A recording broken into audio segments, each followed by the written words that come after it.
الحمد لله نحمده ونستعينه ونستغفره ونؤمن به ونتوكل عليه ونعوذ بالله من شرور أنفسنا ومن سيئات أعمالنا من يهده الله فلا مضل له ومن يضلله فلا هادي له وأشهد أن لا إله إلا الله وحده لا شريك له وأشهد أن سيدنا وسندنا ونبينا ومولانا محمدا عبده ورسوله صلى الله تعالى عليه وعلى آله وأصحابه وبارك وسلم تسليما كثيرا أما بعد پچھلے چند ہفتوں میں پہلے سفر اور کچھ بیماری کی وجہ سے اس مجلس میں حاضری نہیں ہو سکی۔ الحمدللہ اب کچھ تو خیال ہوا کہ اپنے نیک احباب کی برکت سے محروم نہ رہوں، اس لیے اللہ کے نام پر ارادہ کر لیا کہ آج آپ کے پاس حاضری ہو۔ اگرچہ طبیعت ابھی تک پوری طرح متحمل نہیں ہے، لیکن اللہ جل جلالہ کے فضل و کرم سے پہلے کے مقابلے میں بہت بہتری ہے، اور یہ خیال ہوتا ہے کہ اس مجلس میں چونکہ اللہ کے نیک بندے دین کی طلب لے کر آتے ہیں تو ان کی برکت بھی انشاءاللہ میرے شامل حال ہوگی اور دعائیں بھی، اس لیے اللہ کے نام پر حاضری کا ارادہ کر لیا، اور اللہ تعالیٰ سے دعا ہے کہ وہ اس حاضری کو اپنے فضل و کرم سے قبول بھی فرمائیں اور اس کا فائدہ بھی ہم سب کو پہنچا دیں۔ ابھی کتاب کھولی تو یاد آیا کہ جو آخری مجلس ہوئی تھی اس میں نے ایک حدیث کا بیان شروع کیا تھا اور غالباً وہ نامکمل رہ گئی تھی، تو اسی کی تکمیل کرنے کی کوشش کرتا ہوں۔ اللہ تبارک و تعالیٰ اپنے رضا کے مطابق عرض کرنے کی توفیق عطا فرمایا۔ وہ ایک حدیث ہے حضرت شداد ابن اوس رضی اللہ تعالیٰ عنہ۔ یہ ایک انصاری صحابی ہیں، حضرت شداد ابن اوس رضی اللہ تعالیٰ عنہ۔ ان کے والد بھی صحابی تھے اور بدری صحابی تھے، غزوہ بدر میں شامل ہوئے اور پھر غزوہ احد میں شہید ہوئے ان کے والد۔ ان سے بہت سی حدیثیں مروی ہیں اور حضور اقدس سرور دو عالم صلی اللہ علیہ وسلم کے ساتھ ان کے خصوصی تعلق کے اوپر بھی بعض روایتیں شاہد ہیں۔ یہ جو ہم اکثر و بیشتر پڑھتے ہیں سید الاستغفار،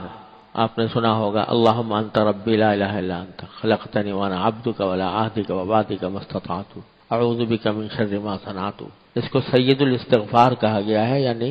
استغفار کے جتنے طریقے ہیں ان میں سب سے اعلیٰ طریقہ یہ ہے۔ یہ سید الاستغفار انہی صحابی سے مروی ہے، حضرت شداد ابن اوس رضی اللہ تعالیٰ۔ اور یہ بھی بعض روایات میں آتا ہے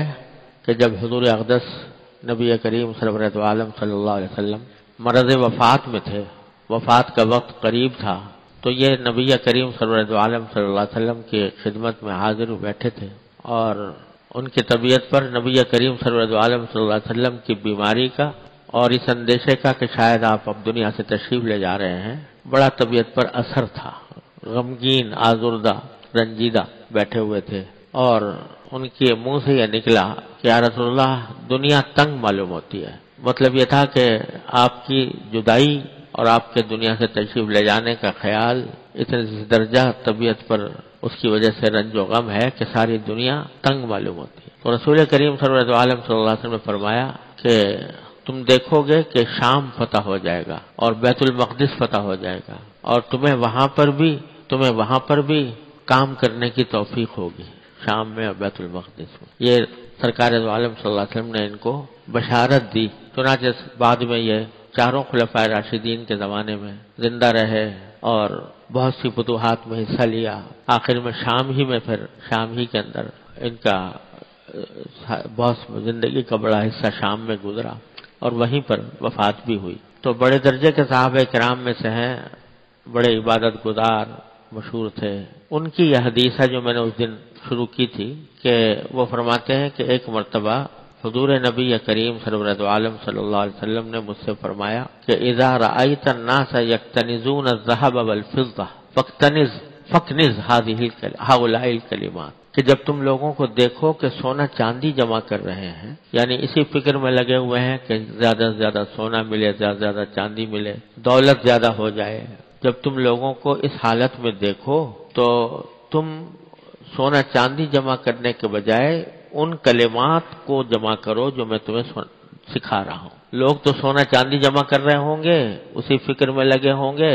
اور اسی پر فخر کر رہے ہوں گے کہ ہمارے پاس اتنا سونا ہو گیا، اتنا چاندی ہو گئی، لیکن تم اس حالت میں بجائے سونا چاندی کی طرف رغبت کرنے کے یہ کلمات میں تمہیں کچھ سکھا رہا ہوں، ان کو یہ سمجھو کہ ان کا خزانہ اکٹھا کرو، یہ خزانہ ہے جو تمہیں دے رہا ہوں۔ کچھ کلمات سکھائے، دعا کے کلمات، اور ان کے بارے میں فرمایا کہ یہ خزانہ ہے جو تمہیں دے رہا ہوں، اس کو جمع کرو۔ اب آپ اندازہ لگائیے کہ جس چیز کو حضور نبی کریم سرورت عالم صلی اللہ علیہ وسلم خزانہ قرار دے رہے ہیں کہ سونے چاندی کے خزانے کے مقابلے میں یہ خزانہ بڑا زبردست ہے جو تمہیں دے رہا ہوں، اس کو اپنے پاس محفوظ رکھو۔ تو وہ کچھ دعائی یا کلمات ہیں جو نبی کریم سرورت عالم صلی اللہ علیہ وسلم نے سکھائے۔ فرمایا وہ کلمات یہ ہیں کہ اللہم انی اسألوک الثبات فی الامر وعزیمت الرشد واسألوک شکر نعمتک وحسن عبادتک واسألوک لسانا صادقا وقلبا سلیما وخلقا مستقیما واسألوک من خیر ما تعلم واعوذ بک من شر ما تعلم انک انت علام الغیوب۔ یہ کلمات ہیں جو سکھائے حضور نبی کریم سرورت عالم صلی اللہ علیہ وسلم نے حضرت شداد ابن اوس کو، اور یہ فرمایا کہ یہ سونے چاندی کے خزانے سے زیادہ بہتر ہے کہ اس خزانے کو جمع کرو۔ کیا دعائیں ہیں؟ پہلی دعا یہ ہے کہ اللہم انی اسألوک الثبات فی الامر، اے اللہ میں آپ سے تمام معاملات میں استقامت چاہتا ہوں، استقامت مانگتا ہوں۔ پہلی چیز جو مانگی اور اس کو خزانہ قرار دیا وہ یہ کہ میں آپ سے مانگتا ہوں استقامت، یعنی جو بھی اچھا کام ہو، جو بھی اچھی چیز ہو، جو بھی اچھا کام ہو،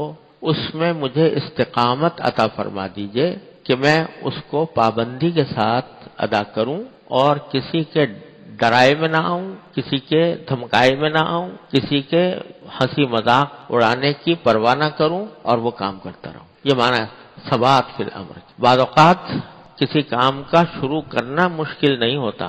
آدمی کسی جذبے میں آ کر کوئی کام شروع کر دیتا ہے، لیکن اس کام پر استقامت رکھنا کہ بس پھر پابندی سے کرے وہ آدمی، یہ مشکل ہوتا ہے۔ اس کی توفیق اللہ تعالیٰ سے مانگنی چاہیے، اے اللہ ہمیں استقامت کی توفیق عطا فرما۔ بہت سے لوگ ہوتے ہیں کہ کسی وقت جوش میں آ کر، جذبے میں آ کر کوئی اچھا کام شروع کر دیا، لیکن بعد میں کسی نے مذاق اڑا دیا، کسی نے کوئی ڈرا دھمکا دیا، کسی نے کوئی جملہ فقرہ چست کر دیا، اس میں جا کر پھر پھسل گئے، یا اور کسی کی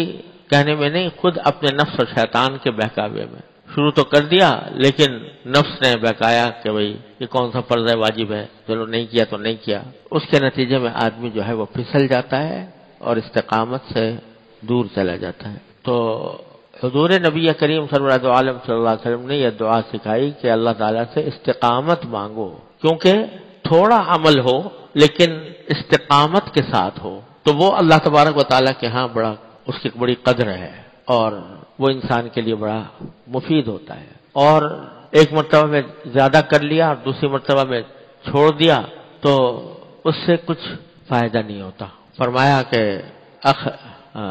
خیر العمل ما دیم علیہ وان قل، سب سے عمل اچھا وہ ہے جس پر استقامت ہو، مداومت ہو، چاہے وہ تھوڑا ہی کیوں نہ ہو۔ اسی لیے بزرگوں نے فرمایا کہ اپنے نفلی عبادتوں کے معمولات جو ہیں وہ اتنے مقرر کرو جس کو نبھا کر کر سکتے ہو، تھوڑے کرو مگر نبھا کر کرو۔ اور بزرگوں نے اس کی مثال یہ دی ہے کہ فرض کرو ایک نل ہے، اس میں سے پانی گر رہا ہے، اگر ایک ایک قطرہ بھی گر رہا ہو نل سے پانی اور نیچے پتھر رکھا ہو تو ایک مدت کے بعد اس پتھر کے اندر سوراخ کر دے گا وہ، حالانکہ چھوٹا سا قطرہ ہے لیکن مستقل گر رہا ہے، مستقل گر رہا ہے، گر رہا ہے، گر رہا ہے، گرتا جا رہا ہے، تو وہ پتھر میں سوراخ کر دے گا۔ اور بہت تیز پریشر سے آپ نے پانی کھولا، اس طرح جتنا اس قطرے سے ہزاروں گنا زیادہ پانی بہا دیا، لیکن پتھر پر کچھ اثر نہیں ہوگا۔ تھوڑا ہو، پابندی سے ہو، تو اللہ تبارک و تعالی نے اس میں بڑی برکت رکھی ہے، اس کا بڑا فائدہ ہوتا ہے۔ تو پہلی چیز جو نبی کریم سرور دو عالم صلی اللہ علیہ وسلم نے جس کی دعا مانگی اور مانگنے کو خزانہ قرار دیا وہ کہ اللہ تعالیٰ سے استقامت مانگو، اللہم انی اسألک الثبات فی الامر وعزیمت الرشد۔ دوسری چیز جو خزانے کے طور پر مانگنے کے آپ نے فرمایا وہ یہ کہ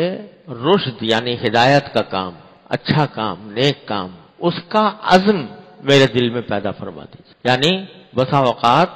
انسان کسی کام کو اچھا سمجھتا تو ہے کہ یہ کام اچھا ہے، نیک ہے،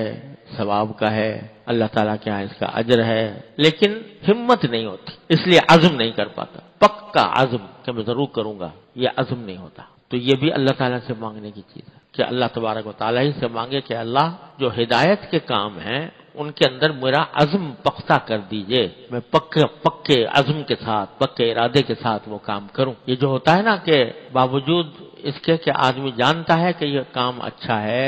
نیک کام ہے، اللہ تعالیٰ کے ہاں پسندیدہ ہے، اجر و ثواب کا سبب ہے، مگر ہمت نہیں ہو رہی کرنے کی۔ جانتا ہوں ثبات طاعت و زہد، غالب کہتا ہے جانتا ہوں ثبات طاعت و زہد یا ثواب طاعت و زہد، پر طبیعت ادھر نہیں جاتی، اللہ بچائے، طبیعت نہیں جاتی۔ جانتا ہوں کہ اس کا ثواب ملے گا، جانتا ہوں کہ اس میں خیر ہے، بھلائی ہے، مگر طبیعت نہیں جاتی۔ تو جب آدمی طبیعت کا غلام بن جاتا ہے کہ جو طبیعت میں چاہے گی وہ کروں گا، جو طبیعت نہیں چاہے گی نہیں کروں گا، تو پھر وہ غلام طبیعت کا ہو جاتا ہے، اللہ کا بندہ نہیں رہتا۔ اللہ کا بندہ وہ ہے جو اللہ تبارک و تعالیٰ کی پکار پر لبیک کہے۔ تو اس لیے یہ مانگا کہ اسألک عزیمت الرشد، کہ میں آپ سے بھلائی کے کام کا عزم صمیم، پختہ ارادہ، یہ بھی میں آپ سے مانگتا ہوں کہ جب کوئی بھلائی کا کام سامنے آئے تو میں اس کے اندر پختہ عزم کر سکوں اور اس کو انجام دینے کی ہمت میرے اندر پیدا ہو جائے۔ تو پہلی چیز مانگی الثبات فی الامر، استقامت معاملے میں، اور دوسرے ہدایت کے کام کا صحیح عزم مجھے عطا فرما دی۔ پھر تیسری چیز فرمائی وشکر نعمتک، اللہ میں آپ سے مانگتا ہوں آپ کی نعمتوں پر شکر کی توفیق مانگتا ہوں۔ یہ بھی عجیب بات فرمائی، اللہ تعالیٰ کی نعمتوں پر شکر ادا کرنے کی توفیق مانگی، کیونکہ انسان ایسا ناشکرا ہے کہ ہزار نعمتوں میں پل رہا ہو، نعمتیں اس کے اوپر چاروں طرف سے برس رہی ہوں، تو بسا اوقات نعمتوں کی طرف تو دھیان جاتا نہیں، اور ذرا سی کوئی تکلیف آ گئی، ذرا سی طبیعت کے خلاف کوئی بات ہو گئی، اس کا دکھڑا لے کر بیٹھ جاتا ہے، یہ ناشکری کی طبیعت۔ تو یہ بھی اللہ تعالیٰ کی توفیق سے ہوتا ہے کہ آدمی اللہ تعالیٰ کی نعمتوں پر شکر ادا کرے۔ ناشکری شیطان جو ہے وہ لے جاتا ہے انسان کو ناشکرا بننے کی طرف، اس کی نگاہ ہمیشہ غلط اور ناگوار چیزوں کی طرف رہتی ہے، بری چیزوں کی طرف، میرے ساتھ یہ ہو گیا، میرے ساتھ یہ ہو گیا، میرے ساتھ یہ ہو گیا، اور جو اللہ تبارک و تعالیٰ کی نعمتیں برس رہی ہیں چاروں طرف سے اس کی طرف دھیان نہیں جاتا۔ تو یہ اللہ تعالیٰ کی توفیق ہی ہوتی ہے کہ بندہ شکر گزار بنے، ورنہ انسان کی اپنے نفس جو ہے نا وہ انسان کو ناشکری کی طرف لے جاتا ہے۔ چنانچہ قرآن کریم میں فرمایا وَقَلِيلٌ مِّنْ عِبَادِيَ الشَّكُورُ، حضرت داؤد علیہ السلام کو اللہ تعالیٰ نے ساری سلطنتیں، بڑی زبردست سلطنت عطا فرمائی تھی، ساری دنیا کی نعمتوں سے نوازا تھا، اور پھر فرمایا اعملوا آل داؤد شکرا، کہ اے آل داؤد شکر کی محنت کرو، وَقَلِيلٌ مِّنْ عِبَادِيَ الشَّكُورُ، اور میرے بندوں میں شکر گزار بندے بہت کم۔ اللہ تعالیٰ شکایت فرما رہے ہیں میں کہ میرے بندوں پر اتنی نعمتیں نازل کرتا ہوں، سر سے لے کر پاؤں تک نعمتوں میں ڈوبے ہوئے ہوتے ہیں، میں نے ان کو بینائی ان کو دی، میں نے سماعت ان کو دی، بولنے کی طاقت ان کو دی، ان کو طاقت ان کو عطا فرمائی، رزق ان کو عطا فرمایا، زندگی ان کو عطا فرمائی، مگر نعمتوں کی طرف تو دھیان نہیں کرتے، اور ذرا سی تکلیف آ جاتی ہے تو اس کو لے کے بیٹھ جاتے ہیں۔ قلیل من عبادی الشکور، میرے بندوں میں بہت کم ہے شکر گزار۔ تو اسی لیے یہ توفیق بھی اللہ تعالیٰ کی طرف سے ملتی ہے کہ بندہ شکر گزار بنے۔ اسی لیے حضرت سلیمان علیہ السلام اتنے بڑے بادشاہ، ساری دنیا پر حکومت، پرندوں پر، جانوروں پر، ہواؤں پر حکومت، اور یہ کیا دعا مانگ رہے ہیں؟ رب اوزعنی ان اشکر نعمتک التی انعمت علی، رب اوزعنی ان اشکر نعمتک التی انعمت علی، اے پروردگار مجھے توفیق دیجئے کہ میں آپ کی نعمتوں کا شکر ادا کر سکوں جو آپ نے مجھ پر کی ہیں اور میرے والدین۔ تو وہ بھی توفیق کس سے مانگ رہے ہیں؟ اللہ تبارک و تعالیٰ۔ تو شکر گزار بننا بھی اسی وقت ہوتا ہے جب بندے کو توفیق ملے، اور توفیق ملتی ہے اس کو جو مانگتا ہے توفیق۔ اس لیے آپ نے فرمایا مانگو اللہ تعالیٰ سے، اے اللہ اپنے فضل و کرم سے ہمیں اپنا شکر گزار بنا لیجیے۔ شکر نعمت، جب شکر گزار بن جاتا ہے بندہ تو پھر اس کا حال یہ ہوتا ہے کہ ہر وقت اس کے دل و دماغ میں اللہ تعالیٰ کی نعمتوں کا تصور رہتا ہے کہ اس نے مجھے کس طرح نوازا ہوا ہے۔ اگر کوئی چھوٹی موٹی تکلیف آتی بھی ہے تو اس چھوٹی موٹی تکلیف کو کے مقابلے میں وہ نعمتوں کے شکر کی طرف زیادہ متوجہ ہوتا ہے۔ میں نے اپنے والد ماجد قدس اللہ تعالیٰ سرہ سے سنا کہ حضرت والا کے استاد تھے حضرت مولانا سید اصغر حسین صاحب رحمۃ اللہ علیہ، جو حضرت میاں صاحب کے نام سے مشہور۔ حضرت والد صاحب رحمۃ اللہ علیہ کے استاد بھی تھے اور بڑے صاحب کشف و کرامات بزرگ تھے، اور لیکن حضرت والد صاحب رحمۃ اللہ علیہ سے بے تکلف بھی بہت تھے۔ تو حضرت والد صاحب رحمۃ اللہ علیہ فرماتے ہیں کہ ایک مرتبہ مجھے پتہ چلا کہ حضرت کو بیمار ہے، شدید بخار میں ہے، تو میں عیادت کے لیے حاضر ہوا ان کی خدمت میں، تو دیکھا کہ بخار میں تپ رہے تھے، شدید بخار تھا، تیز بخار چڑھا ہوا تھا۔ تو جیسے جا کر پوچھا جاتا ہے سب حضرت کیسے مزاج ہے، طبیعت کیسی ہے؟ فرمایا الحمدللہ اللہ تعالیٰ کا بڑا کرم ہے، الحمدللہ میری آنکھیں ٹھیک کام کر رہی ہیں، میرے کان ٹھیک کام کر رہے ہیں، میری زبان ٹھیک کام کر رہی ہے، اللہ تعالیٰ کا شکر ہے مجھے فلاں بیماری نہیں ہے۔ تو جتنی بیماریاں نہیں تھیں ان کا ذکر کیا کہ الحمدللہ اللہ نے مجھے ان سے محفوظ رکھا ہوا ہے، ہاں بھائی تھوڑا سا بخار ہے، دعا کرو اللہ تعالیٰ یہ بھی دور فرما۔ تو وہ جو بخار کی تکلیف تھی اس کو آخر میں ذکر کیا، اور جتنی تکلیفیں نہیں تھیں اور جو راحتیں میسر تھیں ان کا پہلے ذکر۔ تو جب اللہ کا بندہ کوئی شکر گزار بن جاتا ہے، جب اللہ تبارک و تعالیٰ کی طرف سے شکر گزار بننے کی توفیق ہوتی ہے تو اس کا دھیان، اس کی توجہ وہ اللہ تبارک و تعالیٰ کی نعمتوں کی طرف زیادہ ہوتی ہے اور تکلیف کی طرف بہت کم ہوتی ہے۔ جو ہوتی بھی ہے تو اس کو بھی مانگ لیتا ہے، یا اللہ آپ کے فیصلے پر میں راضی ہوں لیکن میں کمزور ہوں، اپنے رحمت سے میری یہ تکلیف بھی دور فرما دی۔ تو شکر گزار بننا، قدم قدم پر آدمی اللہ تبارک و تعالیٰ کا شکر گزار بنے، اور یہ ایسی چیز ہے بھائی، ہمارے حضرت والا میرے حضرت عارفی قدس اللہ تعالیٰ سرہ اللہ تعالیٰ ان کے درجات بلند فرمائے، تقریباً ہر مجلس میں ہم لوگوں کو اس کی طرف متوجہ فرمایا کرتے تھے کہ ذرا تصور کیا کرو اللہ تعالیٰ کی نعمتوں کا، کیسی کیسی نعمتیں اس نے دے رکھی ہیں، ان کا ذکر تصور کر کے اللہ تبارک و تعالیٰ کا شکر کثرت سے ادا کیا کرو۔ جب کسی بندے کو اللہ جل جلالہ کے شکر کی توفیق ہو جاتی ہے، شکر گزار بننے کی توفیق ہو جاتی ہے، تو در حقیقت اللہ تعالیٰ کی معرفت کے دروازے اس پر کھل جاتے ہیں۔ یہ معمولی چیز نہیں ہے اللہ تعالیٰ کا شکر ادا کرنا، اللہ تعالیٰ کی معرفت کے دروازے اس سے کھلتے ہیں، اللہ جل جلالہ سے تعلق اس کے ذریعے مضبوط ہوتا ہے، اللہ تبارک و تعالیٰ کے ساتھ رابطہ استوار ہوتا ہے۔ جتنا زیادہ شکر ادا کرو گے اتنا ہی اللہ تعالیٰ کا قرب حاصل ہوگا۔ ارے یہ تو ہے ہی وعدہ اللہ جل جلالہ کا کہ لئن شکرتم لازیدنکم، شکر کرو گے تو اور دوں گا، جس نعمتوں پر شکر کرو گے تو اور نعمتیں عطا کروں گا، یہ تو وعدہ ہے ہی، وہ ملیں گی انشاءاللہ۔ لیکن سب سے بڑی بات یہ ہے کہ شکر کی کثرت سے بندہ اپنے پروردگار کے قریب ہوتا چلا جاتا ہے، قرب نصیب ہوتا ہے اللہ تبارک و تعالیٰ، اللہ تبارک و تعالیٰ کے ساتھ تعلق مضبوط ہوتا ہے، شیطان سے حفاظت ہوتی ہے۔ شیطان جو ہے نا اس کا سب سے پہلا حربہ جو ہے بندے کو ناشکرہ بنانا ہے، سب سے پہلا حربہ، اور اسی لیے اس نے جب اس کو نکالا جا رہا تھا جنت سے تو اس نے جو دعوے کیے تھے کہ میں ان بندوں کے اوپر دائیں سے آؤں گا اور بائیں سے آؤں گا اور اوپر سے آؤں گا اور نیچے سے آؤں گا، دائیں سے بائیں سے آگے سے پیچھے سے چاروں طرف سے آؤں گا، یہ اس نے دعوے کیے تھے، تو کیا کہا تھا وَلَا تَجِدُ أَكْثَرَهُمْ شَاكِرِينَ، میرے اس حملے کا نتیجہ یہ ہوگا کہ اکثر لوگوں کو آپ شکر گزار نہیں پائیں گے۔ تو ہمارے حضرت فرمایا کرتے تھے اس سے معلوم ہوا کہ شیطان کا حملہ سب سے پہلے یہ ہوتا ہے کہ بندے کو شکر سے ہٹائے، اور شیطان سے حفاظت کا سب سے بڑا راستہ یہ ہے کہ اللہ تعالیٰ کا بندہ شکر گزار بن جائے۔ اس لیے سرکار دو عالم صلی اللہ علیہ وسلم نے یہ دعا تلقین فرمائی کہ میں اے اللہ آپ سے مانگتا ہوں، آپ کی نعمتوں پر شکر مانگتا ہوں، شکر کی توفیق مانگتا ہوں، کیونکہ ہر ایک آدمی کو یہ توفیق نہیں ہوتی، اللہ بچائے، اس کی نگاہ